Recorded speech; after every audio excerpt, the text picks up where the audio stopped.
sais, dans la vente traditionnelle, on nous apprend classiquement, voilà, vous allez découvrir votre client. Une fois que vous avez fait la découverte client, vous allez adapter votre argumentaire à lui, vous allez traiter les objections et vous allez closer. Moi, j'ai une approche qui est différente. On va faire une découverte client, où on va déconstruire tous ses préjugés, on va créer le désir ensuite chez lui de nous réclamer l'exclusivité. Le but, c'est que ça soit le client qui dise « mais moi, je veux votre exclusivité ». La personne, elle ne te choisit pas toi en tant que personne. Tu deviens la cerise sur le gâteau. Ce qui compte maintenant, c'est comment tu l'accompagnes. Et on a retourné justement cette posture-là, dire voilà, je suis super bien accompagné, mais je sais en fait pourquoi je suis bien accompagné. Je sais ce que cette personne-là m'apporte en termes de valeur ajoutée. Et donc du coup, ça fidélise dans le temps. Et dans une période comme aujourd'hui, où les mandats sont beaucoup plus longs à sortir, votre exclusivité, vous ne la perdrez pas. Parce que la personne elle est convaincue non pas de vous, mais de ce que vous proposez. Bonjour et bienvenue dans Success Immo, le rendez-vous incontournable des passionnés de l'immobilier. Je suis Nicolas Markovic et chaque semaine nous plongeons au cœur de ce secteur dynamique et en constante évolution. Imaginez avoir un accès privilégié aux histoires les plus inspirantes, aux conseils les plus judicieux et aux stratégies les plus efficaces du monde de l'immobilier. Des professionnels chevronnés, des innovateurs audacieux et des experts visionnaires se joignent à nous pour partager leur expérience, leur succès et même leurs défis. Alors installez-vous confortablement et préparez-vous à être inspiré. Et c'est parti pour un nouveau podcast de Success Immo et je reçois aujourd'hui 2 personnes qui ont fait un très beau trajet pour venir jusqu'ici. Yes. Je ne vais pas dire que c'est exprès pour venir sur le plateau. Si, tu peux le dire. Ouais, c'est gentil. Tu peux le dire, c'est juste pour toi, Nico.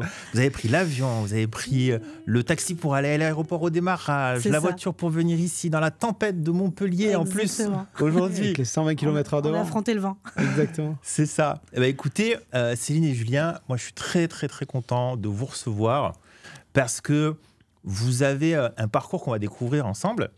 Mais surtout, vous avez une orientation de business qui est très intéressante.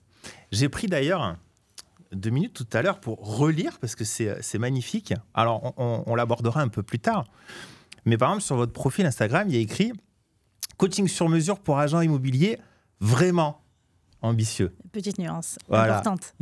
Et ça, c'est beau, parce que l'ambition, c'est quelque chose que beaucoup de gens ont. C'est quelque chose qui a une définition littéraire, on va dire, mais je trouve ça vraiment intéressant que d'être axé sur des profils comme cela. Donc on va en discuter bien évidemment, vous nous expliquerez tout ce que vous faites, etc.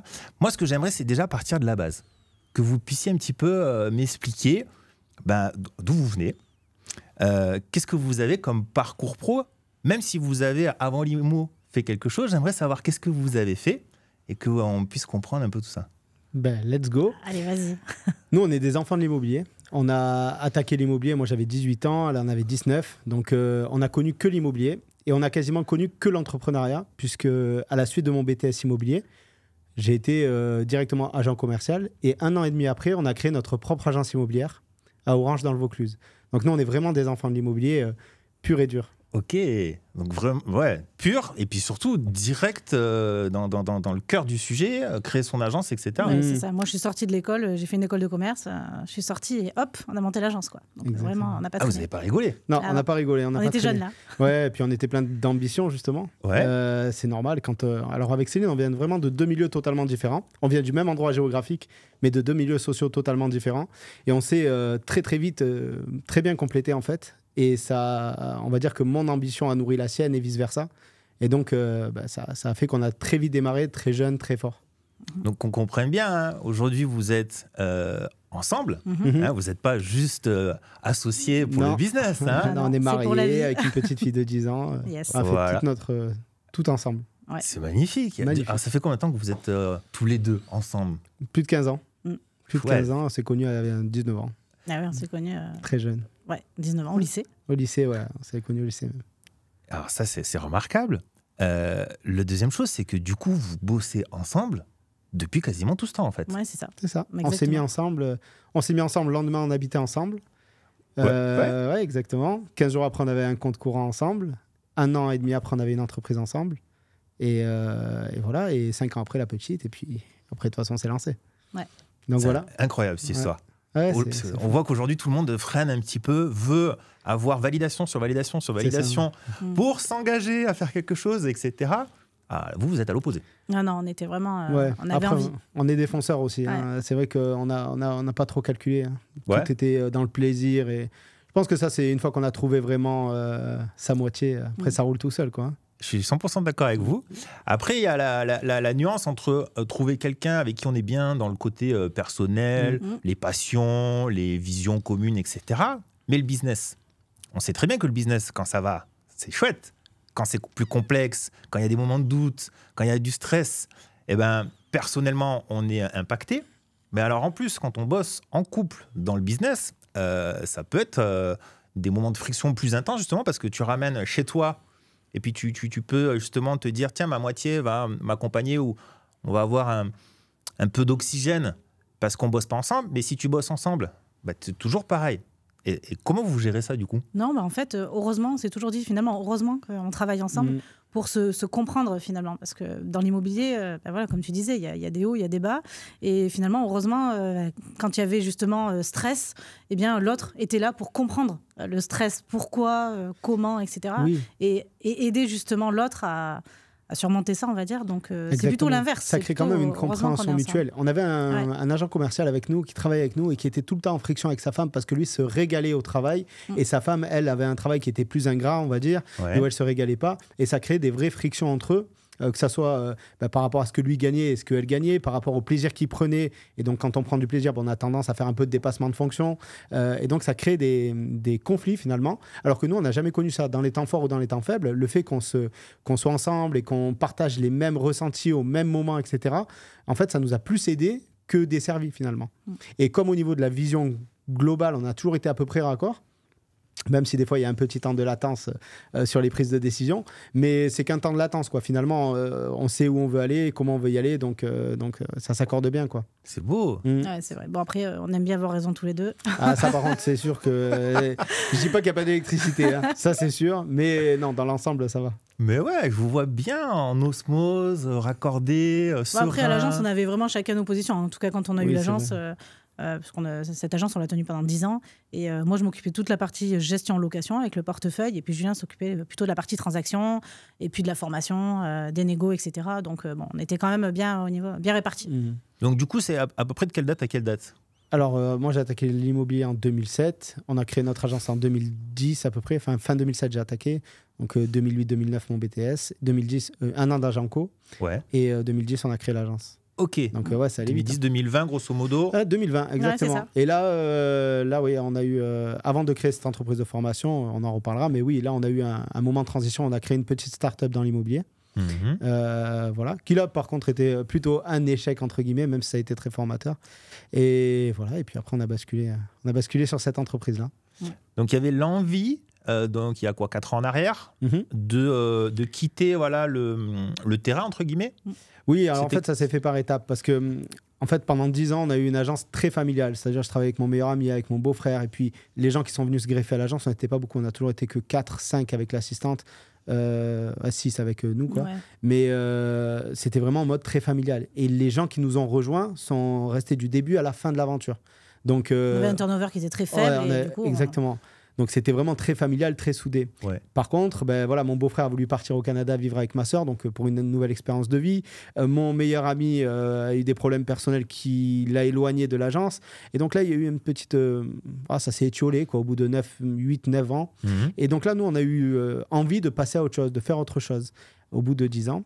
Et il s'est trouvé que, voilà, on a voulu en fait créer une start-up. Et cette start-up avait pour but de démocratiser la chasse immobilière en province, en fait.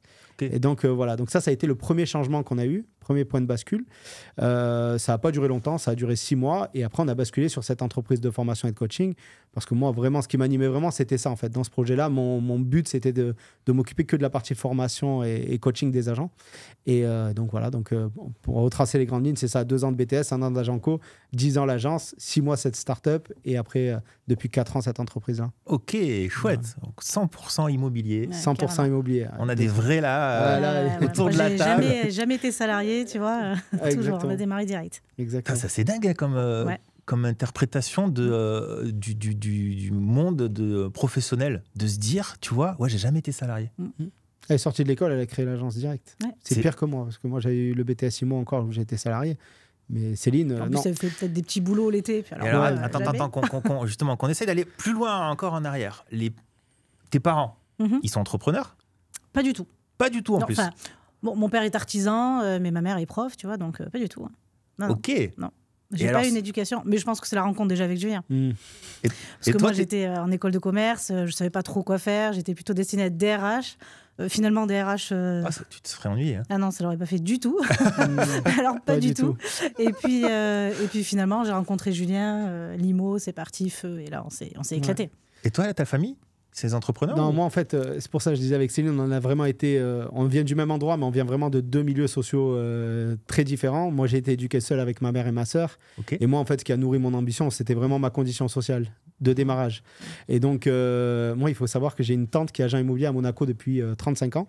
Et quand j'étais en troisième, on doit faire les fameux stages de troisième, là. Et moi, j'étais parti à Monaco faire mon stage chez ma tante. Ouais. Et quand je suis arrivé là-bas, révélation, je me suis dit, attends, c'est incroyable ce métier. Ma tante voyait des gens du monde entier. Et puis Monaco, ça fait quand même rêver quand on n'est jamais sorti de son petit village et que là, on part à Monaco, on en a plein les yeux. Et donc, je me suis dit, OK, qu'est-ce qu'il faut faire pour faire ça? BTS, pas trop d'études. Très bien, impeccable. Donc, j'ai dit, on va tenter le BTS. Et en fait, de la troisième au moment où je me suis lancé dans le BTS IMO, ma seule ambition, c'était ça, c'est de faire de l'immobilier. Donc, j'avais que ça en tête depuis l'âge de 13 ans. Je savais exactement ce que je voulais faire de ma vie. Ouais. Et voilà. Et donc, quand j'ai rencontré Céline, elle était dans les études. Moi, je végétais. Elle végétais. Dans mon école de commerce, je me régalais, mais bon, il n'y avait pas trop quoi faire, on va dire. Exactement. Et quand on s'est rencontrés, du coup, c'est pour ça que je disais mon ambition a nourri la sienne et vice-versa. Parce que sans Céline, moi, j'aurais rien pu faire de moi-même parce que j'étais beaucoup trop feu follet, beaucoup trop... fallait canaliser. Ouais, il fallait canaliser, voilà. Donc Céline a parfaitement canalisé. Et Céline, peut-être, ce qui lui manquait, c'était peut-être ce coup de pied de dire, vas-y, tu peux faire quelque chose de super, de plus grand. Et voilà. Donc finalement, ça a eu un très bon échange. Ah ouais, bel échange. Bon match. Ouais. Ah non, je vois un couple extraordinaire, franchement. Ouais, ça c'est chouette. Non, mais ça fait plaisir hein, parce que souvent on a ce constat de personnes, tu sais, qui se sont mis jeunes ensemble et arrivés à un certain âge, notamment quand tu passes le cap de la trentaine, tu as des horizons, des visions qui vont sur des chemins différents. Et y a des séparations, il y a tout ça. Et vous, je vous vois, on dirait que vous êtes rencontrés il y a 15 jours et que vous êtes au début d'une relation. C'est magnifique. Mais non, mais parce qu'on a une vie qui est c'est vrai, elle est trépidante et à chaque fois on se dit, on est des chats, on a 7 vies. Enfin, on est toujours en train de faire des choses. C'est vrai, le fait d'avoir démarré très très tôt, on a fait plein de choses, quoi. Donc il y a plein d'étapes qu'on a déjà passées. C'est ça. Puis sur notre rencontre, nous on s'est posé 2 heures. Quand on s'est rencontrés, on s'est posé 2 heures. On a discuté. Tu veux quoi dans la vie? Je veux ça, je veux ça, je veux ça. Comment tu veux y aller? Qui fait la cuisine? Non, mais en 2 heures, c'était plié. On s'est dit c'est bon. Non, mais c'est vrai. C'est génial. C'était une discussion et on s'est dit c'est bon. On est OK. Super. On est raccord. Avant d'aborder vraiment ce que vous faites aujourd'hui, sur la formation, etc., tout à l'heure, on discutait avant que les caméras se lancent et on parlait d'une ville qui est extraordinaire, que moi j'affectionne particulièrement, c'est Dubaï. Et vous êtes parti vivre là-bas, là maintenant, depuis quelques mois.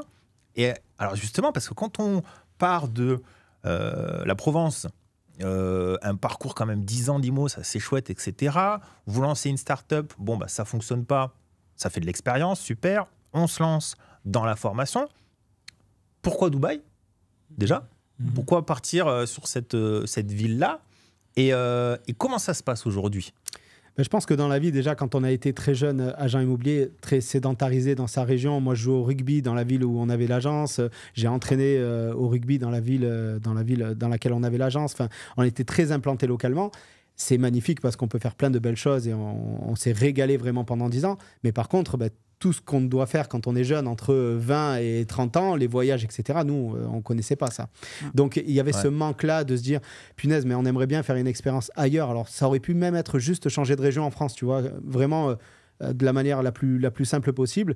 Et juste avant le Covid, on voulait partir vivre au Canada. Ça s'est pas fait parce qu'on est revenu du Canada, il y a eu le Covid là, avec les le fermetures, confinement. Parce qu'on avait nos visas. On avait nos visas, on avait tout, on était prêts. C'était déjà, exactement. Ouais. La petite rentrée au CP, donc ils n'avaient pas réouvert, donc on a dit on va pas lui couper en cours d'année. Donc on a toujours eu cette envie-là de bouger partir. Depuis qu'on n'a plus l'agence. Mais voilà, il fallait que les planètes s'alignent, quoi. Et donc Dubaï, pourquoi? On est parti en vacances il y a 1 an et demi. Et quand on était déjà allé en 2017, et là on s'est dit, mais quand on a vu l'évolution de la ville, quand on a rencontré des personnes sur place qui étaient dans l'immobilier ou pas dans l'immobilier, si tu connais, le dynamisme tu vas en dire autant de bien que nous. Mais voilà, c'est une ville extraordinaire. Et quand on voit la facilité qu'offre cette ville pour entreprendre et la richesse que l'on peut avoir au niveau des relations humaines, il n'y a pas photo. Voilà. Donc nous, c'était pour la qualité de vie et puis pour le côté entrepreneurial. Ouais, je vois tout à fait. Et du coup, ça me fait basculer sur quelque chose qui est vraiment différent. Et j'ai une image en tête. Parce que moi, je regarde les réseaux sociaux comme tout le monde. Même trop, à mon sens. Hein. Tous. C'est certain. J'essaye de me brider, mais franchement, c'est dur. C'est catastrophique. Hein. Et je tombe sur une pub à vous. Parce que vous faites de l'ADS, hein, bien évidemment. Et je commence à lire les commentaires. C'était il y a très peu de temps en arrière. Et je tombe sur un mec, je crois que c'était un mec qui bosse dans une agence, tu sais, avec une veste jaune moutarde. Ouais. Ah, je vois. Et qui commence à avoir un discours lunaire. Et je vois que vous essayez de le raisonner. Et alors moi, de l'ADS, ça fait des années que j'en fais. J'ai dépensé des sommes vachement importantes, etc. Et j'ai appris avec le temps, justement, qu'on ne peut pas raisonner, en fait, ce genre de personnes. Et je regardais ça et je me disais, tiens, ça peut être un sujet, justement, qu'on peut aborder maintenant. C'est parce qu'il y a de plus en plus de personnes qui se mettent sur les réseaux sociaux en tant que professionnels de l'immobilier pour, justement, travailler leur image, etc., etc., etc. Et tu as le revers de la médaille qui est, j'allais dire, immédiat, qui est pas très loin derrière. Surtout, en plus, quand tu commences à faire de l'AD, c'est parce que tu vises une population large, et là-dedans, tu as de tout. Okay. Et comment vous arrivez à absorber justement le côté négatif, parce que vous êtes aussi présent pour faire, vous, votre image pro. Je ne sais pas si vous avez même des comptes perso ou autres, mais vous avez un axe de communication, vous avez de l'ADS, etc. Donc forcément, il y a des personnes qui ne sont pas d'accord, ni avec votre discours, ni avec ce que vous faites, etc. Comment vous gérez ça ? Alors, ça a été un vrai sujet, notamment le changement à Dubaï, parce que auprès des professionnels de l'immobilier, on savait que ça allait être clivant. On allait dire, voilà, ils partent, la défiscalisation, enfin tous les préjugés qu'on peut avoir. Et on en a beaucoup parlé avec notre attaché de presse aussi, parce qu'au niveau des relais médias qu'on essaie de créer autour de nous et de notre entreprise, c'est un frein. Et c'est un vrai frein, c'est-à-dire qu'il y a des journalistes qui sont très ouverts, mais il y en a beaucoup qui sont très fermés. Dès qu'on dit, ils sont à Dubaï, ça crée un froid terrible. Oui. Et donc... au niveau des relations presse, c'est un peu plus difficile que si on était resté en France. Okay. Par rapport aux commentaires des publicités Facebook, moi je pars d'un principe très simple, c'est-à-dire que de toute façon, je sais qu'on ne plaira pas à tout le monde, et moi ce qui m'intéresse, comme tu dis, on essaie de les raisonner. Le con va se reconnaître avec le con, et la personne raisonnée va se reconnaître en moi. Et donc finalement, comme on veut essayer d'attirer ces personnes-là qui sont raisonnées et qui vont vite percevoir un intérêt à passer par nous, je me dis que c'est pas négatif, tu vois, finalement. Et je le dis pour tous les agents immobiliers qui nous écoutent, la partie négative des réseaux sociaux, elle est minime, hein, elle est infime en comparaison du bon qu'on reçoit. Enfin, moi, je comprends d'ailleurs presque pas tu sais, tous ces influenceurs qui parlent des haters. Alors après, quand on a des millions d'abonnés, c'est pas notre cas. On parle beaucoup de ces gens-là. Mais non, généralement, les gens sont même plutôt très cool, plutôt très ouverts. On fait plein de rencontres avec les réseaux sociaux. Enfin, nous, c'est incroyable ce qu'on a fait en 4 ans avec ça. En comparaison des avis négatifs, ça représente rien du tout. Ouais, je suis d'accord, mais je le souligne. Parce que je le vois dans mes équipes, ça fait un moment justement qu'on parle d'augmenter sa présence sur les différentes plateformes, de travailler son image, d'avoir une structure, une gestion et autres. Et en fait, ce que je vois, c'est que beaucoup en fait, sont impressionnés par la caméra, déjà. Parler face à une caméra, essayer de réfléchir à l'image que l'on veut faire paraître sur toutes ces plateformes-là, etc. Et... derrière, en fait, justement, faire un effort de sortir de sa zone de confort d'une façon quand même assez importante pour certains et se retrouver, même si c'est une minorité, heurté par un commentaire, un petit avis, ou même en off, c'est pas public des fois. C'est, tu sais, la famille ou le soi-disant copain qui, lors d'un petit apéritif, etc., va te balancer un bon pic en côté sarcastique en disant « ouais, mais c'est de l'humour ». Pour juger, etc. Et puis et rabaisser surtout ce que tu essayes de mettre en place. Et en fait, on se retrouve avec beaucoup, en fait, je trouve, moi, dans les équipes et les gens avec qui je discute, ils ont peur de ça, ça les freine énormément, et ils sont très attachés, et ça les touche vraiment, en fait, ce côté négatif. Même si c'est très minime, c'est peut-être un pourcentage, je sais pas moi, 1% de ce qui se passe en termes de retour, mais ils prennent ça comme une vague. Et après, tout le reste est anéanti. Tu vois. Et l'idée, c'est comment on arrive justement à passer ce cap. Comment on arrive à faire abstraction. Moi, je pense qu'il faut juste le faire, c'est tout. Et une fois qu'on se confronte à la réalité, c'est là où vraiment on peut objectivement juger de ce qui se passe finalement. Tu sais, la première fois que j'ai tapé à une porte, où on faisait du porte-à-porte, j'avais 18 ans, je suis pas timide, hein, je joue au rugby, les troisième mi-temps, machin, je suis pas quelqu'un de timide. La première fois que j'ai tapé à une porte, j'ai bégayé. Donc mais j'ai vraiment bégayé. J'étais je voudrais savoir si vous avez des biens à vendre. J'étais vraiment traumatisé. La première fois que j'ai fait ça, c'était très dur. Puis une deuxième, puis une troisième, puis une quatrième, puis après, j'ai fait ça pendant 10 ans de ma vie. Ouais. Donc c'était rien, tu vois. Mais c'est vraiment si confrontant en fait qu'on se rend compte que c'est pas si terrible en réalité. Ouais, mais moi ça me fait vraiment penser en fait. En ce moment, il y a une vague de conseillers immobiliers. Ils ont beaucoup de mal en fait à retourner en prospection parce qu'ils ont très peur. Et ils se disent, je vais aller taper, mais bon, je vais me prendre un vent, je vais me prendre une porte. Je vais déranger les gens. Je vais déranger les gens. Enfin, les gens maintenant ont la boule au ventre comme la pige, hein, mais ils ont vraiment cette impression-là. Et là, ça me fait penser à ça justement. Du coup, non, je vais pas faire une vidéo parce que je vais avoir des mauvais commentaires, parce que je vais avoir... Et donc du coup, maintenant, les gens, ils savent plus en fait aller de l'avant et mettre. D'ailleurs, tu as vu une étude là-dessus. Sur les comportements justement où les gens ont de plus en plus peur, c'est pas lié qu'à l'immobilier, ont de plus en plus peur à aller vers l'autre en fait, à échanger avec les autres. Ça peut être dans des situations de séduction par exemple où les gens ont beaucoup plus de mal à se parler en direct. Ça peut être dans les rapports au travail où les gens ont beaucoup plus de mal à se dire les choses en face à face, et donc on passe souvent par internet justement, par le digital, alors ou par les mails ou par les réseaux sociaux ou les applications, etc. Je suis bien d'accord. Il y a beaucoup de côtés positifs sur les réseaux sociaux, etc. Mais il y a cette quête de dopamine et justement de flatter en général qui on est au travers de likes, au travers de commentaires qui sont bons. Et moi, je l'ai vu, c'est très bien ce que tu dis, parce que ça fait très longtemps que je dis à mes équipes, on est à l'époque dans une euphorie immobilière. Quand je les voyais arriver, tu sais, on faisait une réunion, puis c'était pas un, c'était 2, 3, 4, 5 dans la salle qui me disaient « Ouais, j'ai pris un bien immobilier, 24 heures, 5 offres au prix. » La première fois que j'entends ça, je dis « C'est bien. Hein. » Je dis « Moi, ça m'arrivait... Si ça m'arrivait une fois par an, tu sais, tu fais péter le champagne. Ouais. Mais là, une fois, 2 fois, 3 fois, 5 fois, les mecs, ils te faisaient ça plusieurs fois dans le mois. Et je disais, prenez conscience que ça n'est pas un marché immobilier classique. Prenez conscience, ceux qui ont commencé il n'y a pas longtemps, que vous avez la chance d'être dans un marché ultra dynamique et beaucoup trop facile. Et préparez-vous à ce qui va se passer après. Donc, ça fait longtemps qu'on les prépare, mais ce que tu dis, c'est très juste. C'est qu'il y a cette fracture, on le voit, parce que nous, on était un peu plus que ce qu'on est aujourd'hui dans le réseau, tout simplement parce que des personnes sont parties, parce qu'avant, elles arrivaient à faire un petit peu, et aujourd'hui, elles n'ont pas su s'adapter. Elles n'ont pas su s'adapter, notamment parce qu'elles ont une crainte énorme, justement, du refus, où elles n'ont pas une capacité à rebondir, justement, sur le traitement d'objection tel qu'il est réellement, et non pas juste une pseudo-objection qui passe par là, et puis que tu peux traiter avec un peu d'humour, ça passe. Non. C'est un vrai métier, il y a une structure à avoir, il y a une organisation, on est là pour accompagner. J'ai fait ce métier pendant plus de 13 ans sur le terrain. Le minimum, en général, syndical, c'était 3 mois de commercialisation pour arriver à faire quelque chose.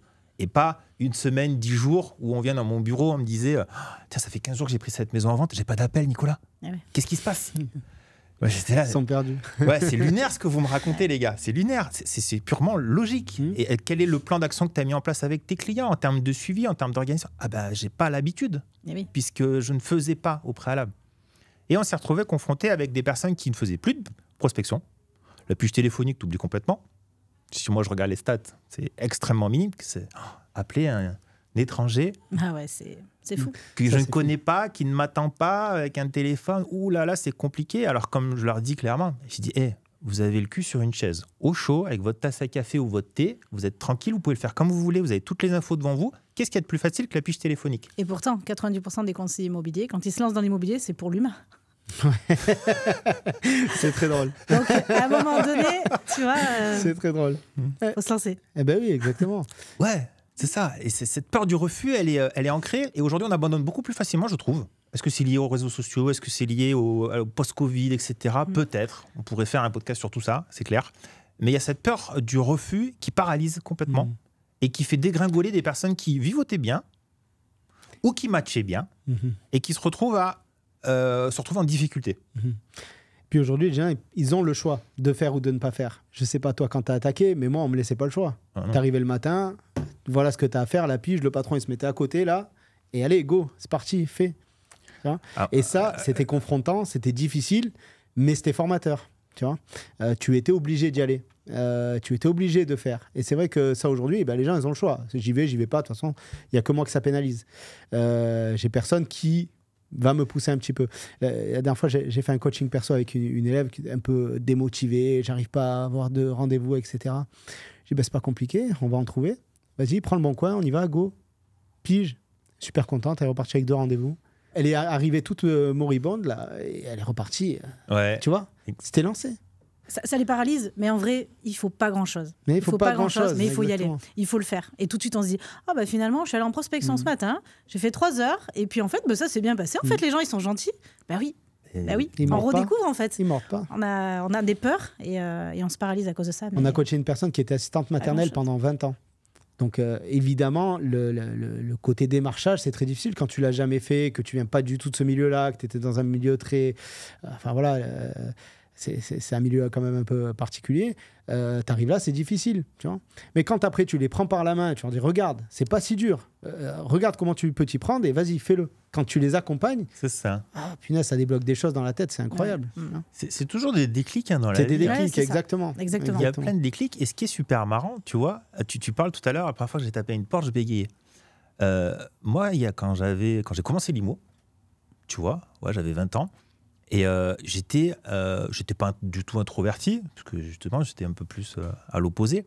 Mais par contre, discuter d'un sujet sérieux, ou ne serait-ce que discuter avec 3 personnes que je ne connais pas pour me présenter, impossible. Des auréoles 3 mètres sous les bras, la voix tremblotante, etc. Non, mais vraiment, panique à bord, tu vois. Et je me souviendrai toujours ça, tu vois. Et moi, je commence dans l'IMO. J'étais déjà dans le commerce, tu vois, donc la relation client, c'est bien, etc. Mais j'étais dans le commerce, en grande distribution, où tu as le client qui rentre et il n'y a rien de plus facile. Hein. Tu as juste à essayer de lui vendre quelque chose, un produit complémentaire. Il est là. Merci, au revoir. Ouais, là, clair. tu te retrouves confronté dans un nouveau monde où tu n'as rien à vendre. On va aller rencontrer quelqu'un pour faire une première vente, c'est-à-dire un mandat qui va, moi, me permettre après de présenter à quelqu'un. Mais convaincre quelqu'un déjà de l'accompagner, pas facile. Trouver quelqu'un derrière, plus compliqué. Et là-dedans, moi, je suis paniqué à l'idée de parler avec des étrangers. Et j'ai eu la chance. Sur le moment, c'était pas de la chance. Hein. Vraiment, c'était horrible. Mais j'ai fait une formation à l'époque. C'était à Paris, dans l'immobilier. C'était Gérard Garand Conseil. C'était une formation pendant 1 an où tu partais tous les mois, une semaine à 15 jours. Et à chaque fois, c'était un thème précis qu'on abordait. Et à la fin de cette semaine ou de ces 15 jours, tu avais toujours en fait des examens. Donc, tu avais 30-40 élèves, OK, table en U, tu sais, en formation, comme ça.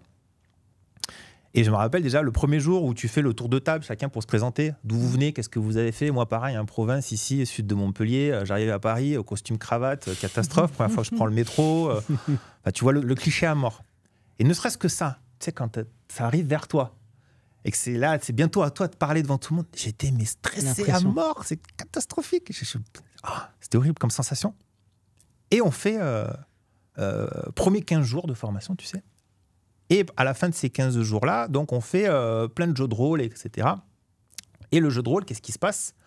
C'est qu'on aborde le thème qu'on a vu ensemble, et vous venez tous à tour de rôle, en fait, avec moi, devant tout le monde. Moi, formateur, je deviens en fait le client. Toi, élève, tu es l'agent immobilier.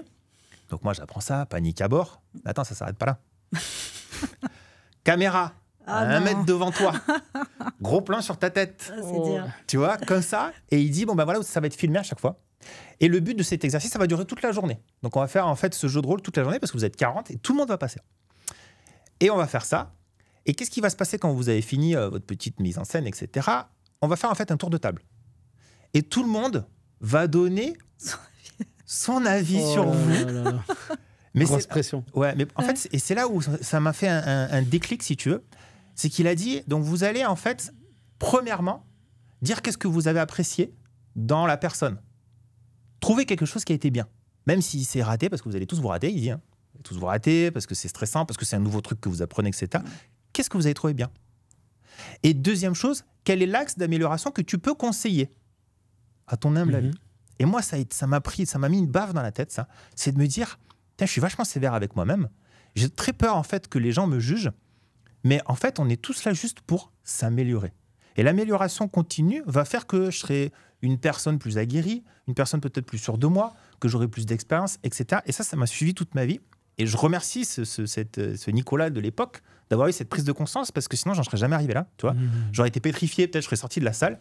Mais j'ai fait donc un truc horrible, en jeu de rôle. Mais de voir 40 personnes qui chacun te dit un truc que tu as fait de bien. Ah, tu t'es bien exprimé. Ah, tu t'es bien tenu. Ah, machin et tout. Alors que j'avais chié complètement le truc. Non. Et je me suis dit, ah ouais. Tu vois, en fait, le regard que j'ai sur ce que les gens peuvent penser est faux, en fait, est biaisé. Et ça va me court-circuiter dans tous mes projets. Et on va essayer de voir les choses différemment, tu vois.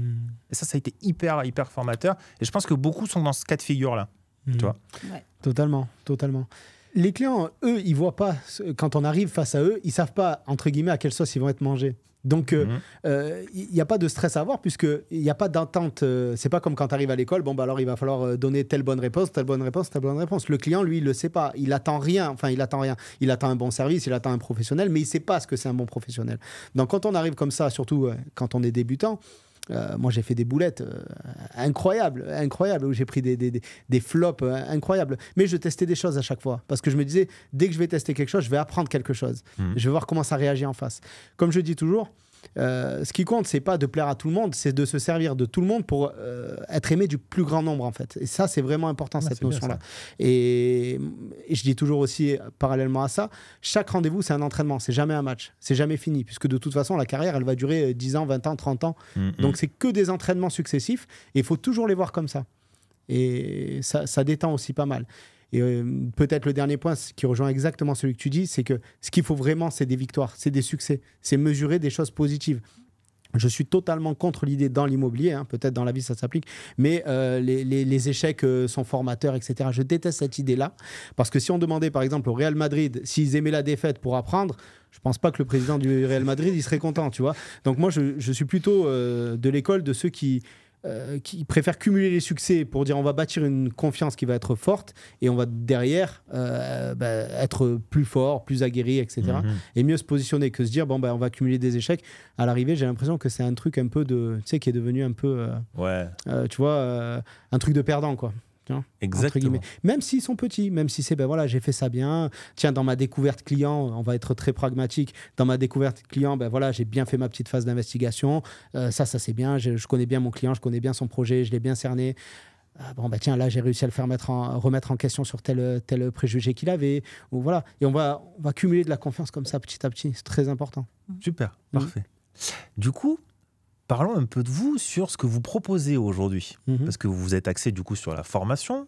Là, j'ai lu le côté, si tu veux, élite voilà, du conseil immobilier que vous visez. Alors, est-ce que c'est vraiment l'axe que vous recherchez? C'est quoi l'idée en fait? Expliquez-moi un peu.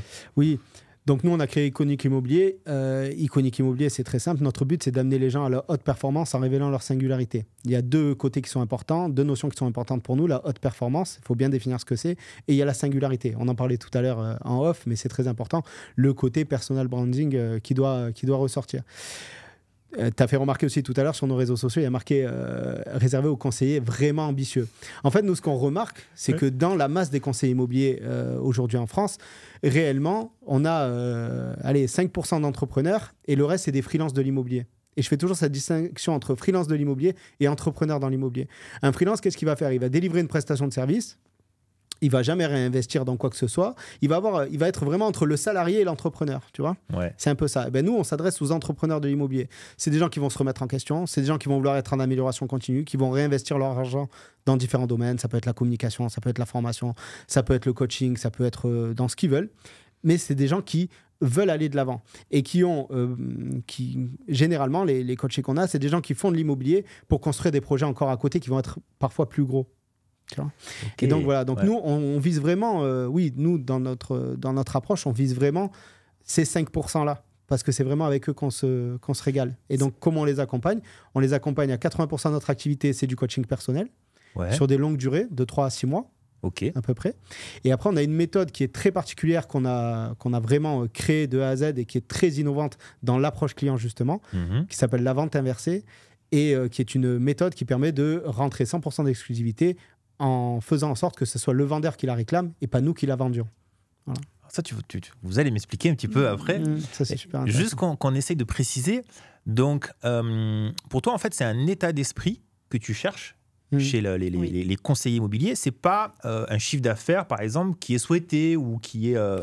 ça n'a rien à voir. Non, voilà. Ça n'a rien à voir. Ben là, il faut bien définir la haute performance, justement. La haute performance, qu'est-ce que c'est ? C'est faire obtenir le maximum de résultats en un minimum de temps et d'effort. Chacun, après, est libre, une fois qu'il a la capacité, la compétence, de mettre la barre là où il veut. On a des gens qui sont venus nous voir et qui nous disent, voilà, moi, je veux tout péter, je veux être sur le podium de mon réseau, faire 400 000 € de chiffre d'affaires. Voilà. On a réussi à faire ça. Mais on a des gens qui nous disent non, moi je suis par exemple mère au foyer, j'ai 30 heures dans ma semaine à consacrer au boulot, je veux arriver à faire mes 15 ventes par an. Donc voilà, il faut que ça soit confortable, mais il faut quand même que j'ai du résultat. Peu importe. L'essentiel, c'est qu'une fois qu'on a la méthodologie, libre à chacun de mettre le curseur là où il veut. Ouais. Quelqu'un qui fait 15 ventes et qui sort de chez nous, si demain il veut en faire 30, il en fera 30. C'est une question de l'intensité qu'il va mettre dans ce qu'il veut faire, mais il saura faire. Chouette. Ouais. Voilà.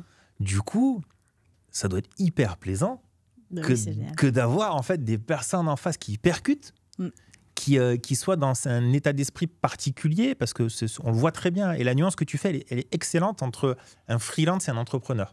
Vraiment, et la description que tu as donnée, elle est parfaite. Donc franchement, ça c'est chouette. Et ça doit être hyper plaisant. Aujourd'hui, d'avoir des personnes en face vraiment qui soient dans un état d'esprit et d'avoir ce filtre en fait qui est lié à vous, votre cible, sûrement au ticket d'entrée que vous demandez, qui est logique. Ça doit être hyper plaisant. Bien sûr, parce que du coup, c'est des personnes qui appliquent en plus toutes les méthodes qu'on va leur dire. Donc du coup, forcément, derrière, ça marche. Si ça marche, nous, on est super contents. Et puis, vice-versa, quoi. Donc, ça crée une boucle vertueuse. Ouais. La personne qui est motivée, elle va investir massivement, financièrement et au niveau de du temps qu'elle va y consacrer, de l'énergie qu'elle va y mettre, de l'intensité qu'elle va mettre dans le coaching. Donc ça, c'est hyper positif. Derrière, ça va forcément générer du résultat. Et donc, derrière, si ça génère du résultat, la personne est contente et te recommande et ça crée une boucle vertueuse. Donc, c'est bon pour tout le monde, en fait, pour tous les acteurs qui prennent part au coaching. Et il y avait l'autre point que je voulais relever, c'était la singularité, qui est très important dans ce qu'on promet. Nous, en fait, on a toute une petite équipe marketing en fait, qui travaille avec nous. Donc, on a 2 graphistes, on a une personne qui s'occupe des publicités Facebook, Insta, Google, et on a une personne qui est community manager. Et avec cette petite équipe-là, en fait, on leur apporte tout ce qu'il leur faut en termes de marketing. On co-construit la stratégie ensemble, et ensuite, on va tout construire, nous, de notre côté. Donc, on va leur écrire leur post sur les réseaux sociaux, leur script, tous les tunnels de vente, on va les créer, etc. Donc, on va les faire monter en compétences sur la partie commerciale, et on va s'occuper de les faire monter, de les faire se différencier sur leur secteur en termes de marketing. Et donc, les deux, ça fait des chocs à pic, quoi. Ouais. C'est super intéressant parce qu'on le voit dans les équipes aujourd'hui où le bon commercial, en général, enfin pas en général, mais a cette capacité justement à soit ne pas comprendre pourquoi aller sur les réseaux sociaux, etc. Ou s'il se lance, il n'est pas inspiré, il essaye, on sait très bien qu'il y a un temps de latence pour avoir des résultats, il abandonne très vite, etc. Parce qu'il dit ouais, mais attends, moi je ne suis pas productif à être sur le terrain et autres. Bien sûr. Et le fait en fait de leur donner un package, c'est très intelligent. Et je pense que ça doit être extrêmement apprécié des personnes que vous accompagnez. Exactement. Au début, ça fait un peu peur parce que bizarrement, ils ont du mal un peu à déléguer.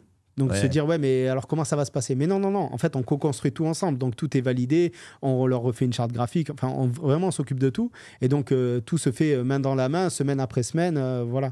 Et donc c'est là, et puis après il y a quand le résultat se produit où là forcément ils sont contents, mais voilà. Surtout c'est impressionnant le avant-après, voilà. Justement quand on parle de développer leur singularité, on voit vraiment une différence, et ça c'est vraiment bien. Et du coup vous avez à peu près combien de personnes? Est-ce qu'il y a une moyenne? Est-ce que c'est quoi? Oui, alors ça dépend. Donc sur la partie vraiment coaching, nous on tourne grosso modo à entre 7 et 10 coachings en permanence. Voilà. Ok. Voilà. Ouais. C'est à peu près notre rythme de croisière, on va dire. Ouais. Voilà. Puis les gens restent entre 3 et 6 mois, donc ça va dépendre des profils. Si on coach un directeur d'agence, par exemple, lui va peut-être prendre 6 mois parce qu'il a des objectifs managériaux, des objectifs commerciaux, des objectifs de marketing. Donc, le processus va être plus long. Si on a un débutant, lui, ça va être plutôt peut-être, un débutant ou intermédiaire, plutôt 3 mois, qui va peut-être renouveler. Ouais. Donc, voilà, grosso modo, le temps. Et après, on a nos formations. Et là, dès qu'on rentre en France pendant les vacances, on en profite pour faire des sessions dans les équipes. Donc, soit on est appelé directement par des réseaux ou des chefs d'équipe, des gens qui ont des équipes dans certains réseaux, et donc on tourne un peu comme ça. Soit on organise nos propres formations avec des gens qui nous suivent sur les réseaux sociaux, tout simplement. Et c'est quoi l'idée en fait? Donc il y a une formation phare, c'est ça? La vente inversée? C'est ça. Et il y a d'autres modules? Comment ça fonctionne? En fait, donc, on a le coaching personnel et on a la vente inversée. La vente inversée, c'est un peu notre produit d'appel. Ça, c'est finançable par les AGFIS, etc. Okay. Le coaching, non, c'est pas finançable par les AGFIS. Et donc, voilà, donc on fait ces formations-là qui sont collectives. Et après, on a le coaching personnel à côté. En gros, souvent, quand les gens viennent faire la formation, la vente inversée, après, on en a pas mal qui ont pris un coaching. Exactement. Envie d'aller plus loin. Exactement. Et vous pouvez me donner 2-3 petits trucs justement sur cette vente inversée? Avec plaisir. D'ailleurs, on a écrit un livre qui va paraître aux éditions First. Là, je nous fais la grande annonce. Là. La grande annonce, oui, je ne l'ai pas dit en plus publiquement, c'est vrai. Je n'ai pas encore fait l'annonce. Mais bon, je le dis quand même, c'est pas grave. On mettra le podcast après. Exactement. On aura le feu vert. Voilà. Exactement. Donc voilà, ça va paraître aux éditions First fin septembre. Voilà, les éditions First, en plus, c'est un grand éditeur. Ceux qui ont fait Les Nuls, Marie Kondo, Fabien Olicard, enfin voilà. Donc on est très contents parce qu'il y a un tirage qui va être important. Et voilà. Bravo. Et donc on a voilà, donc l'objet de ce livre, c'est ça, c'était de dire voilà notre expérience dans l'immobilier, voilà la méthode qu'on a créée pour les agents immobiliers, et voici ces techniques-là, une partie de ces techniques qui peuvent s'appliquer à tous les domaines de la vente. Et donc voilà, ce livre-là sort fin septembre. Génial. Et c'est le deuxième, puisque juste avant ça, on a écrit un livre qui s'appelle Adopte un agent immo, et qui était le premier livre sur le marketing digital, spécialement pour les agents immobiliers. Ouais. Et celui-là, vous pouvez le retrouver sur notre site. Et donc voilà, pour parler de la vente inversée, c'est très simple. En fait, tout part en fait de notre histoire. Moi, la première fois que j'ai fait un rendez-vous client, je suis parti avec mon patron avec qui j'étais en BTS, et ça a été la guerre des tranchées entre mon patron et le propriétaire qui avait en face pour avoir ce mandat exclusif là, le fameux Sésame. Ouais. Et là, j'ai dit mais c'est pas possible. Moi, je croyais pas que l'immobilier c'était comme ça. Parce que j'avais la vision de ma tante à Monaco, et je me suis dit non mais alors, là on est loin du compte. Et je me suis dit mais moi je peux pas tordre le bras aux gens comme ça pour arriver à... Alors il y a deux attitudes qu'on peut avoir quand on ne sait pas rentrer des mandats exclusifs comme il faut. Soit on abuse de la sympathie, soit on abuse de l'agressivité, et on n'est jamais dans la bonne posture entre les deux, qui nous permet vraiment, posture empathique, qui nous permet vraiment de générer des mandats. Donc moi j'ai appris au démarrage de mon activité, j'ai appris tout ce qu'on nous apprend dans les réseaux, les arguments qu'on t'a appris, qu'on m'a appris, voilà. Et moi je trouvais que face aux clients il fonctionnait pas, ou il fonctionnait très mal. Et que finalement on avait une exclusivité quand on était recommandé, très bien, la personne a confiance, etc. Mais finalement elle ne sait pas vraiment pourquoi elle signe plus pour toi que pour l'exclu. Et c'est vrai. Et quand on veut aller chercher du résultat, donc peut-être faire 25, 30, 35 ventes, là il faut être persuasif auprès du public qui ne nous connaît pas et qu'on va aller démarcher et qui ne nous attend pas finalement. Donc la difficulté était là, parce qu'après à un moment donné, une fois qu'on a fait le tour de ces recommandations, c'est plus difficile d'avoir des exclusivités. Et donc pour moi il y a deux choses qui me gênaient. C'était les arguments que je produisais ne produisaient finalement chez le vendeur aucun effet, et surtout la relation client était toujours abîmée, parce que dès qu'on commençait à rentrer un peu dans le vif, à traiter des objections avec des techniques en entonnoir qu'on connaît tous, ça crispe tout le monde, la relation elle n'est pas saine, et moi je détestais ça. Enfin, j'ai pas fait ce métier-là pour être en confrontation avec les gens. Alors j'étais un peu naïf au début, je pensais vraiment qu'on allait me percevoir comme un professionnel, qu'on allait considérer mon avis. Je me suis vite rendu compte que c'était pas comme ça que ça se passait. Et donc voilà, donc j'ai élaboré, une fois que j'ai fini mon BTS, et la première année où j'étais à Genco, c'est là où vraiment je me suis dit, bon c'est simple, soit j'arrête, soit je trouve une solution. J'étais vraiment tellement écœuré de la relation avec les gens, je me suis dit c'est trop dur, ça me plaît pas. Voilà, donc j'ai commencé à chercher des solutions, et là j'ai tombé sur une formatrice. Tu parlais de la formation, c'est très important. Et je suis tombé sur une formatrice qui en fait avait une technique un peu particulière, qui n'était pas du tout aboutie, parce que c'était une personne de terrain, donc elle n'avait aucune pédagogie si tu veux, mais elle avait un truc que j'ai repris, et c'était un peu... on pourrait dire ça, renvoyer la patate chaude au client, tu vois. Et en fait, elle lui posait une question par une autre question, tu vois. Et donc elle renvoyait tout comme ça, je veux pas d'exclusivité, et par exemple elle allait formuler une question pour dire allez-y, elle faisait creuser la personne, et quand elle arrivait au bout de l'argument, elle posait une question pour le faire douter finalement. Et j'ai trouvé ça super intéressant, mais elle avait beaucoup de mal à le théoriser ça. Elle le faisait en live, mais elle avait beaucoup de mal à le théoriser. Et donc, moi, j'ai repris ça et j'ai commencé à aller chercher dans d'autres domaines que l'immobilier, parce que dans l'immobilier, il y a peu de contenu de formation, il y a peu de livres. À l'époque, il n'y avait pas du tout il y avait rien sur Internet. Donc, j'ai commencé à aller dans d'autres domaines d'activité, chercher un petit peu des outils, quoi, finalement, pour m'aider à construire une méthode qui, relationnellement, tiendrait mieux la route. Et là, je me suis passionné par le questionnement. Ok. Vraiment passionné par cet outil-là qui est fabuleux. Et voilà, et donc j'ai construit une méthode. Tu sais, dans la vente traditionnelle, on nous apprend classiquement, vous allez découvrir votre client. Une fois que vous avez fait la découverte client, vous allez adapter votre argumentaire à lui, vous allez traiter les objections et vous allez closer. Ça, c'est le cycle classique qu'on apprend en vente dans tous les réseaux, Century, La Forêt, IAD, partout. C'est le cycle traditionnel. Moi, j'ai une approche qui est différente. On va faire une découverte client, on va relever tous ses préjugés, on va évidemment étudier tout son projet. Une fois qu'on a fait ça, on va rentrer en phase de combat contre nos ennemis. C'est totalement virtuel et le client ne sent rien passer. Quand je dis phase de combat, c'est très doux. Et pour le client, où on va déconstruire tous ses préjugés. C'est pour ça que je dis toujours, si vous avez des objections en rendez-vous, c'est que vous ne savez pas vendre. Parce que toutes les objections doivent s'anticiper. Elles ne doivent jamais se traiter. Si elles se traitent, c'est trop tard. C'est que la personne a déjà un frein. Elle n'a pas compris votre valeur ajoutée dans tout l'ensemble du processus. Donc, on va faire cette phase-là. On va créer le désir ensuite chez lui de nous réclamer l'exclusivité. Et donc, le but, c'est que ça soit le client qui dise « Mais moi, je veux votre exclusivité ». Et c'est fantastique. Et donc, j'ai créé toute cette méthode-là qui s'appelle la vente inversée, justement pour ça. Parce qu'on change le rapport de force entre le client et nous. C'est lui qui doit nous désirer et ce n'est pas nous qui devons le séduire. Merci Socrate. Exactement. Et j'ai envie de prendre ta formation. Avec grand plaisir. T'as fait la technique, là? Allez, non, mais pourquoi je dis ça? Mais franchement, c'est sincère. C'est parce que moi, je suis passionné par les techniques de vente et la relation client. C'est vraiment un truc où je m'éclate à comprendre en fait les rouages qui fait que tu arrives à faire passer tes idées, que tu arrives à convaincre plus facilement quelqu'un sans qu'il soit frustré en bout de course, ce qui est hyper important. Et donc, c'est pour ça que je te dis, ça m'intéresserait vraiment de voir ta formation parce que c'est tout ce que, en fait, moi, j'essaye de cultiver et d'analyser. Donc ça, c'est génial. Et tu as appuyé sur un mot qui est le fer de lance, moi, dans tout ce que je raconte dans mes équipes. C'est le fait de faire douter les personnes. Douter les personnes de leurs convictions. Parce que on le voit, en fait, le placard qu'on a dans le dos, là, agent immobilier, escroc, voleur, menteur, tout ce que tu veux, etc., qui est lié soit à une mauvaise expérience, soit à des images véhiculées de la part de proches, amis, etc., qui fait que tu as un préjugé de toute façon quand un agent immobilier vient chez toi. OK ? Et j'aurais toujours expliqué à mes équipes que arrêtez de faire les commerciaux de base. On vend pas des canapés dans une foire expo, les gars. On n'est pas là pour convaincre quelqu'un à faire quelque chose. On est là dans un premier temps pour avoir l'écoute active, etc., bien évidemment, mais comprendre en fait l'état d'esprit et la vision qu'il a, ne serait-ce que de vous-même. Voilà. Là, tu relèves quelque chose qui est fondamental. On arrive au point de bascule, finalement, dans ce que tu dis. C'est exactement ça. C'est que ce qu'on nous apprend, c'est à faire ce travail empathique-là pour comprendre et connaître le client. Par contre, comment on fait pour le faire basculer, pour lui faire prendre une décision différente, pour lui faire se remettre en cause sur certains préjugés ou croyances qu'il a, sans rentrer en confrontation. Et ça, c'est très difficile. Donc là, il y a deux choses qui vont compter. Il y a le fond et la forme. Le fond, c'est les arguments qu'on produit. Je donne un exemple tout bête pour ceux qui nous écoutent. Par exemple, on nous a tous appris que quand un client veut mettre dans plusieurs agences, l'argument qu'on produit très souvent, c'est « Attention, monsieur le vendeur, faites très attention. Si vous mettez dans plusieurs agences, les acheteurs en face vont se dire qu'il y a un loup sur votre bien ou que potentiellement vous êtes pressé. » Et on a tous utilisé ces arguments de peur face aux vendeurs. T'es d'accord ? Ah oui. À chaque fois qu'on le produit, jamais un vendeur dit « Waouh !» Merci beaucoup, j'y avais pas pensé. C'est un super argument pour faire l'excuse. Ça marche jamais comme ça. Et là, il y a deux choses qu'il faut voir. Il y a, est-ce qu'on l'a amené de la bonne manière ? Et donc, si on l'a déclamé, moi, je peux vous dire que déjà, c'est faux. On peut pas convaincre quelqu'un en déclamant des idées.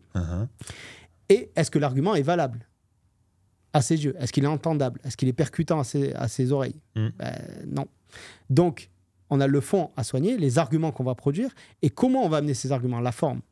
Et donc déjà, il y a tout un travail de déconstruction à faire, et nous, c'est ce qu'on fait dans nos formations, tout un travail de déconstruction à faire sur tous les mauvais arguments qu'on nous a appris, et que moi, j'ai utilisé pendant des dizaines, voire des centaines de rendez-vous, et qui du coup sont en réalité contre-productifs.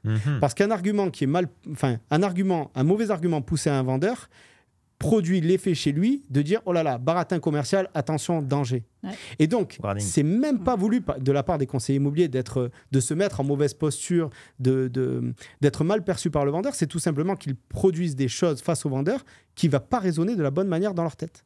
Et c'est donc voilà, donc le premier travail sur le fond.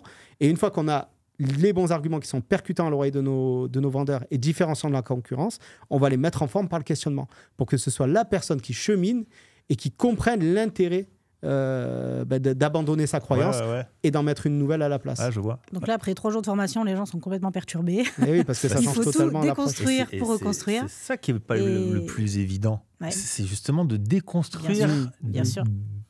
De l'accepter, même consciemment en fait. Consciemment que faut que je change mon discours. Exactement. Que je change ma méthode, etc. C'est pas le plus évident, ça. Parce qu'entendre l'organisation, être d'accord avec ce que vous racontez... Ah ouais, parce que par contre, ils sont convaincus. Ça, c'est sûr. Tout le monde peut être convaincu. En plus, voilà, la manière dont tu l'abordes, etc., t'es convaincant. Donc, ça facilite les choses. Mais après, soi-même, être conscient, mettre en application, etc., c'est...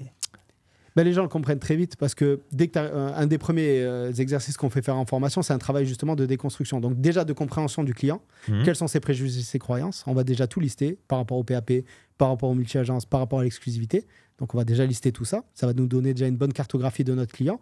Et ce qu'on va lister là, c'est ce qu'on va aller chercher chez lui quand on a un rendez-vous. Évidemment, ils n'ont pas toute la liste des croyances et des préjugés. Généralement, ils en ont juste 1 ou 2 à éliminer finalement. Pour arriver à le séduire, il y a juste 1 ou 2 croyances à faire péter. Et comment on va faire ça derrière ? Non, mais c'est très simple. Derrière, ce qu'on va mettre en place, c'est les bons arguments, ceux qui vont être entendables et qui ne sont pas du tout utilisés par les concurrents. Et pour ça, il faut être vraiment en empathie avec le client pour se dire qu'est-ce qui peut lui plaire, qu'est-ce qu'il peut entendre. Et tu as dit quelque chose en off qui a fait tilt dans mon oreille et que j'entends très rarement, c'est que le but final, ce qu'un client doit comprendre à la fin de notre argumentation, et à chaque argument, c'est est-ce que l'argument qu'on produit, il permet de vendre plus vite, plus cher et dans les meilleures conditions. Et ça, quand on demande à des agents immobiliers quel est votre rôle, quel est votre métier, d'accompagner les gens dans leur projet de vie. Tu vois, c'est très vague. Tu vois, d'accompagner les gens dans leur projet de vie, de les accompagner de A à Z, de sécuriser la vente. Non. Un client vendeur, ce qu'il a besoin d'entendre, c'est est-ce que la personne que j'ai en face de moi, elle va me permettre de vendre plus vite, plus cher dans les meilleures conditions. Et je mets le plus cher au milieu parce que c'est central. Voilà, c'est ça le plus important. Et donc à partir de là, on construit autre chose, quoi. C'est génial. Je sens la passion de. Ça, c'est ma passion. Non, mais même de toucher un point sensible. C'est clair. J'ai passé des heures, des années même. Mais vraiment, c'est pas pour le storytelling. Tu vois, j'ai vraiment passé des heures. On voit. Et puis les gars, quand ils rentraient à l'agence, ils revenaient d'un rendez-vous avec un client, ils disaient je me suis régalé. Tu sens qu'en plus, quand tu maîtrises bien la technique et la méthode, les rendez-vous avec les clients, ils sont géniaux. Et ça permet surtout dans cette période-là, ça permet de vraiment fidéliser sur l'exclusivité. Parce qu'une fois qu'on a appliqué la méthode comme il faut, la personne, elle ne te choisit pas toi en tant que personne. Tu deviens la cerise sur le gâteau, en fait. Oui. Ce qui compte maintenant, c'est le comment tu l'accompagnes. Tu vois, et on a retourné justement cette posture-là, dire voilà, je suis super bien accompagné, mais je sais en fait pourquoi je suis bien accompagné. Je sais ce que cette personne-là m'apporte en termes de valeur ajoutée. Et donc, du coup, ça fidélise dans le temps. Et dans une période comme aujourd'hui, où les mandats sont beaucoup plus longs à sortir, votre exclusivité, vous ne la perdrez pas. Parce que la personne, elle est convaincue non pas de vous, mais de ce que vous proposez. Et ça change totalement. C'est exactement le sujet que je voulais aborder. Tu as mâché le début, le côté fidélisation. Ce que je me vois en fait dans mon parcours. Parce qu'au démarrage, moi, j'étais le pur commercial, avec des méthodes de vente où tu vas au forceps, etc. Ça passe, hein. Ça passe, on faisait du chiffre, etc. Mais alors, par contre, l'image, je ne te la redore pas du tout. Okay, c'est pour ça que je te disais, je crois que c'était en off, je te disais, moi, ça fait 20 ans que je suis dans l'IMO, mais ça fait grosso modo 15 ans que j'essaye de redorer l'image. Parce que j'ai eu un déclic à un moment donné à me dire, putain, mais tu fais le vendeur de tapis, là. Ouais, tu fais du chiffre, oui, etc. Mais par contre, l'image, elle n'est pas bonne. La fidélisation, jamais de la vie. Mais au-delà de la fidélisation, la recommandation, t'en as pas du tout. Pas parce que tu as fait ta vente, mais les gens ne sont pas reconnaissants. Et même, parfois, pour pas dire souvent, ils ont même de l'amertume à dire, il a vendu ma maison, mais... Tu vois, parce que tu as été fort dans le discours, dans le traitement d'objections, dans des fois des choses un peu, si tu veux, virulentes pour faire passer des messages, etc. Mais le fond, c'était vraiment les aider. Sauf que la forme était mauvaise. Exactement. Tu vois ? Exactement. Et j'ai eu un point de bascule, justement, à un moment donné, où j'ai basculé vers tout ce que tu racontes, etc. Et à partir de là, je suis entré dans un monde merveilleux. C'est le monde de la recommandation. Et mon métier est devenu beaucoup plus facile parce que je travaillais mon image au travers du discours, au travers des approches, au travers du questionnement, etc. et autres. Et tu te retrouves en fin de course à avoir des clients satisfaits parce que tu leur as vendu leur maison, parce que ça, c'est quand même le sujet de départ. Mais ils te recommandent. Et ils te recommandent même des années plus tard. Aux voisins, aux amis, à la famille. Et ton téléphone se retrouve à sonner avec des personnes qui t'appellent en disant « Est-ce que vous voulez prendre ma maison à la vente ?» Donc, qui t'accueillent, contrairement à la fiche téléphonique, pas avec les grands bras ouverts. C'est beaucoup plus facile. Mais bien sûr. avec une approche et attentif différemment à ce que tu vas leur raconter. Et alors là, c'est 100 fois plus facile. Et tu prends encore plus de plaisir dans ce métier-là qui est génial, accompagner des personnes dans des projets de vie, rappelons-le, parce que vendre un bien immobilier, c'est un projet de vie, c'est pas anodin. L'agent immobilier a un rôle important. Et comme tu l'as dit, je le disais tout à l'heure, voilà, moi, le but, c'était faire gagner du temps et de l'argent à mes clients. Et il y en a, je les ai sortis de la panade parce qu'à un moment donné, je leur ai dit ce qu'il fallait qu'ils entendent et non pas juste ce qui leur faisait plaisir, mais pour vraiment avancer. Et donc, je suis super aligné avec tout ce que tu racontes. Ce que tu dis là, moi, c'est ce que dans le livre, j'en parle. Et je parle en fait de cette problématique de base des techniques qu'on nous a enseignées depuis les années 70-80. Et tu sais, le schéma que je t'ai dit, la découverte, etc. Ces techniques-là, elles ont été conçues pour vendre plus. Et effectivement, si tu appliques ces méthodes-là, tu vas vendre plus. Pour autant, elles sont limitantes. C'est-à-dire que dès que tu veux rentrer dans ce que j'appelle la haute performance, quand vraiment tu veux essayer de convertir le maximum de prospects, elles fonctionnent mal. Sur le volume, c'est beaucoup mieux si tu l'appliques, mais si tu, admettons sur 10 clients, si tu appliques ces méthodes-là ou ma méthode, tu vas en convertir 5 avec la précédente méthode et tu vas en convertir 8 avec la mienne. Donc, tu gagnes en qualité, tu vois. Tu gagnes en qualité. Et moi, ce que je dis, c'est que ces méthodes-là, elles ont été créées pour vendre plus et ma méthode, elle a été créée pour vendre mieux. Tu vois. Et c'est vraiment la bascule. Parce qu'en fait, si tu soignes chaque relation, tu vas enclencher cette boucle virtueuse dont tu parles, où le client va être convaincu de ce que tu lui apportes. Une fois qu'il en est convaincu, ça va te laisser toute la latitude et le temps pour le satisfaire, parce qu'il va être convaincu, il va adhérer beaucoup plus à ce que tu lui as proposé. Et quand tu finis par conclure, là, évidemment, il est super heureux et il va te recommander. Donc, moi, je pense qu'on passe de l'ère de vendre plus, là, maintenant, avec ma technique, à vendre mieux. Et ça, c'est vraiment important. Et on parle aussi des conseillers qui ont la mauvaise posture, soit trop sympathiques, soit trop agressifs. Généralement, ceux qui réussissent, c'est ceux qui sont agressifs, en plus. Le problème, c'est qu'on est agressif, c'est pas qu'on est des mauvaises personnes. Enfin, moi, je connais peu de conseillers immobiliers qui sont vraiment malhonnêtes, où ils ont vraiment un fond malhonnête. Non, ils le sont parce qu'ils manquent de compétences. Hein, et c'est ça qui crée la malhonnêteté chez les gens. C'est qu'en fait, ils savent pas faire autrement. Tu vois, et comme ils veulent quand même du résultat, ils sont prêts à tout pour l'obtenir. Alors que quelqu'un qui aurait les bonnes méthodes, il n'a pas besoin de passer par la malhonnêteté. Moi, je vais allier ça plus à la compréhension de l'être humain. Parce qu'on a cette habitude qui peut être liée à l'éducation, à la famille, etc. Et par exemple, moi, j'ai une grosse partie de ma famille, c'est des Italiens.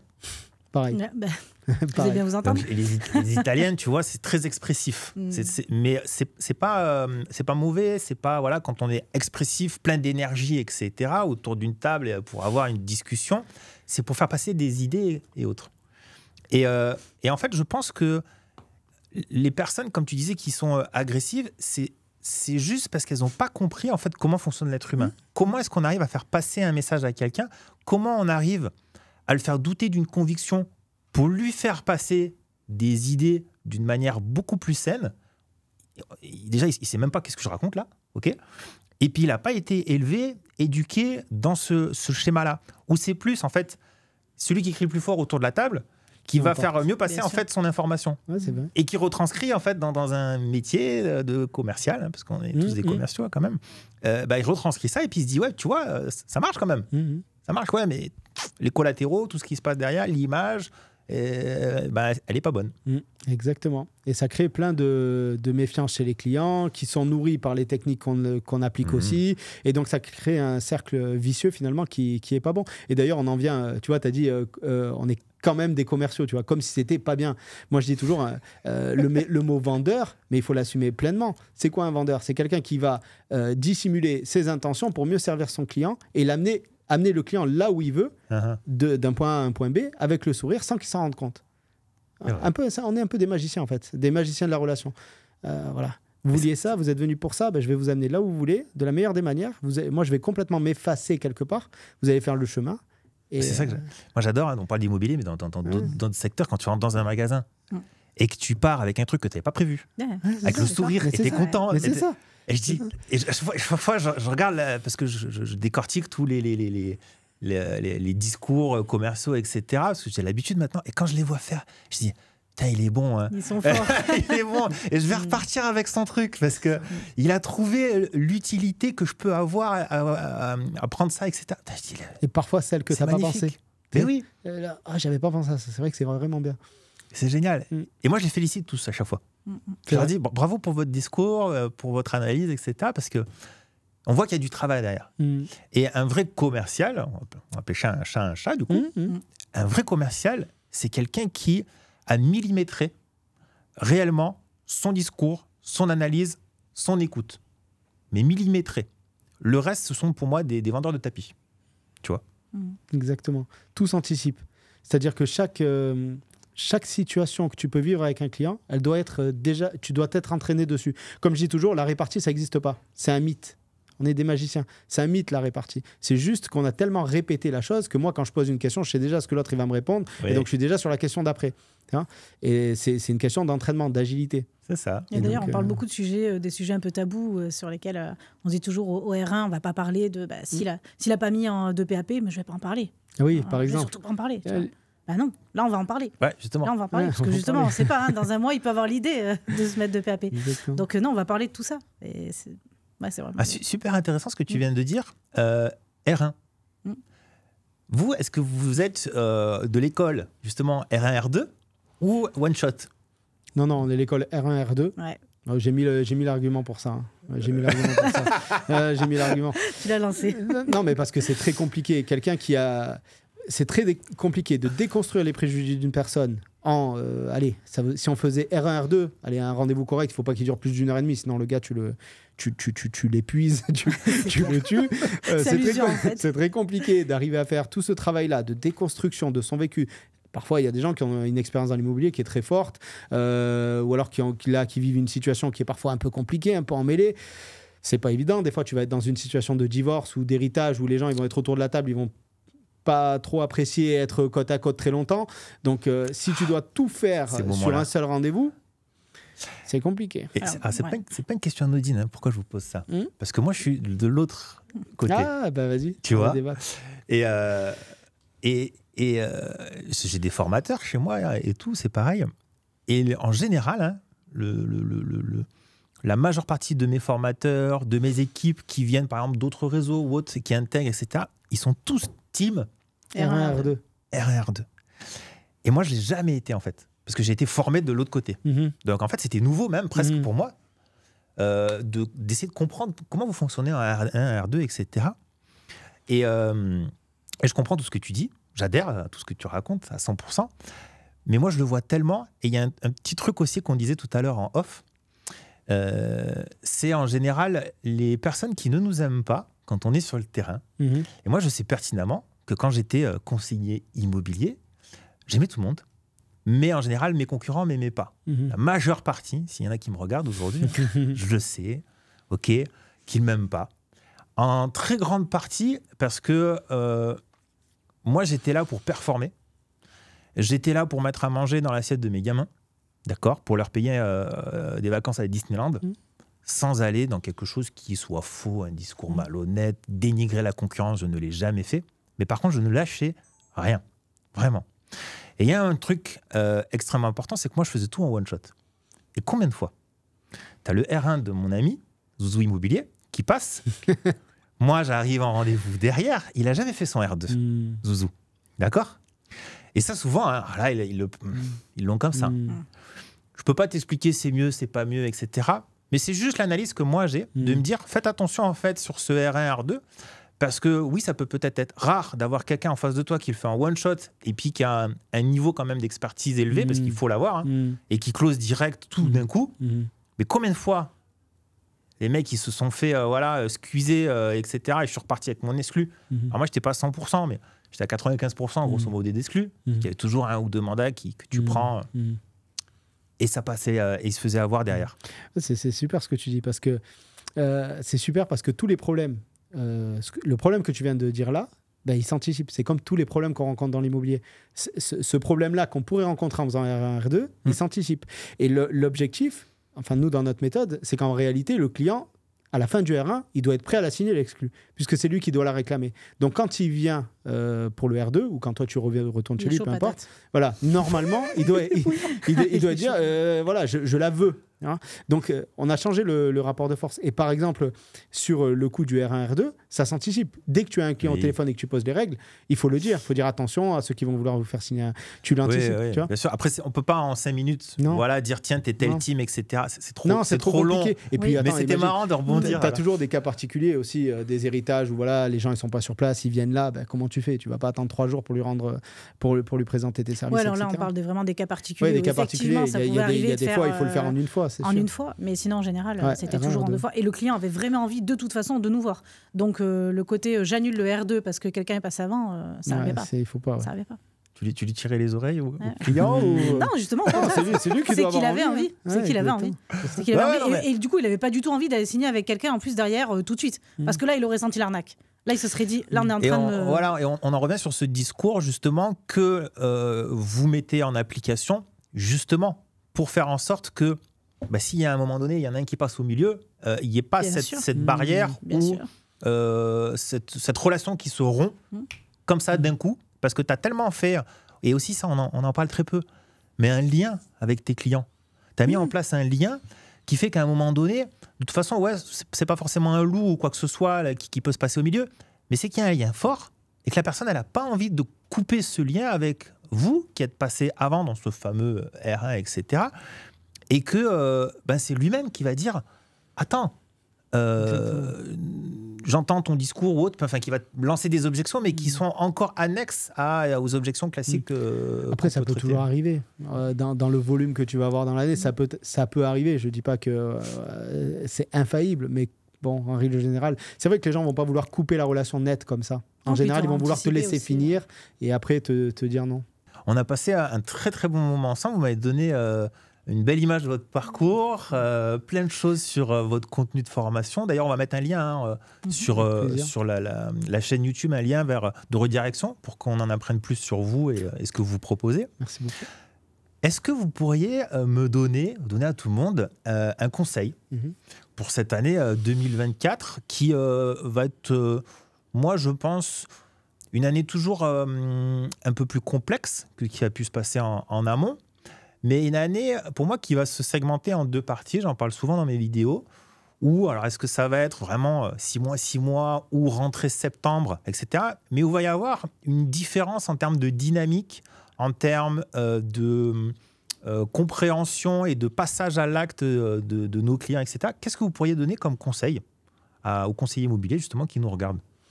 Moi, le premier conseil que je pourrais donner, c'est de s'investir vraiment, vraiment dans la relation humaine. Ça, c'est vraiment pour moi le plus important aujourd'hui, parce qu'il n'y a jamais eu autant de conseillers immobiliers en France, mais je peux vous garantir qu'il n'y a jamais eu autant de personnes présentes réellement proches des gens. On parlait du démarchage tout à l'heure, ça peut être via les réseaux sociaux, hein. Je ne parle pas du canal, je parle vraiment de la relation avec les gens. Et ça, pour moi, c'est primordial en fait. Et finalement, ça ne change pas trop de quand on est attaqué, tu vois. Voilà. Par contre, il faut savoir bien le faire. Et ça, il y a peu de gens qui le font, et il y a peu de gens qui le font bien. Donc, si on se concentre vraiment sur cet axe-là, je pense qu'en 2024, en 2025, en 2027, ça tournera fort. J'allais dire exactement la même chose. Je pense qu'effectivement, avec le Covid, on s'est quand même beaucoup centré sur la partie digitale. C'est super. Je pense que ceux qui l'ont fait, ils ont pris de l'avance. Maintenant, aujourd'hui, je pense qu'il faut essayer pas de l'oublier évidemment parce que c'est indispensable, mais de recommencer à revenir un petit peu quand même sur certains fondamentaux, et pour ceux qui ne sont pas formés, évidemment se former là-dessus parce que c'est indispensable, et revenir justement parce que sur le pitch il n'y a personne, sur le terrain il n'y a personne. Sur les réseaux sociaux aussi, on peut se démarquer très vite aujourd'hui. Dans 3-4 ans, ça va être plus compliqué. Tu as regardé un peu les agents immobiliers à Dubaï? Oh là là, incroyable. Ils sont dans une autre sphère. Un temps d'avance, énorme. Mais ce temps-là sur le digital, ça peut être en France, ça peut être 1 an et demi. Hein. C'est très très court. Hein. Nous déjà, quand on voit ce qu'on leur fait faire des fois, mais ça prend une ampleur directe incroyable pour eux. Et c'est pas grand-chose. Enfin, entre guillemets, Pas grand-chose. Une belle vidéo storytelling qui passe pendant 1 mois et demi sur leur secteur. Ils ont rattrapé l'agence de papa qui est là depuis... Enfin, c'était pas les agences de papa. C'est compris. On s'est compris. Mais voilà, qui est là depuis 20 ans, quoi. Donc ça peut aller très très vite aussi. Et il faut prendre ce virage-là.